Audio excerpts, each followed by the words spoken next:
En 1609, Kepler décrit les orbites des planètes. Le Coran, lui, en parlait déjà 1000 ans avant. Wa kullun fi falakin yasbahoun, et chacun nage dans une orbite. Yassine 36-40. Le mot arabe falak, désigne une trajectoire circulaire, une sphère de rotation.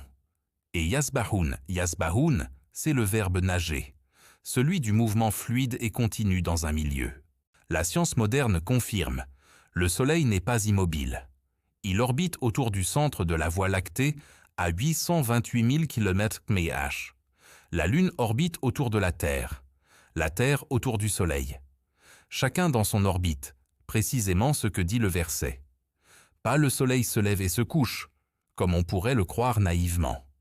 Pas une vision plate et fixe, un mouvement orbital propre à chaque astre.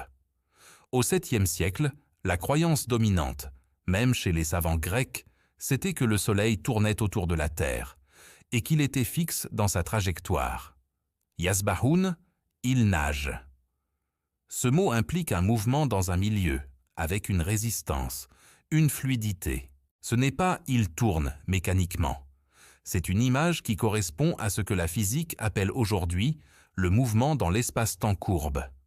Un bédouin du 7e siècle ne choisit pas ce mot par hasard pour décrire des étoiles, sauf si ce n'est pas lui qui l'a choisi. Le Soleil nage, la Lune nage. Et toi, tu nages dans quel océan?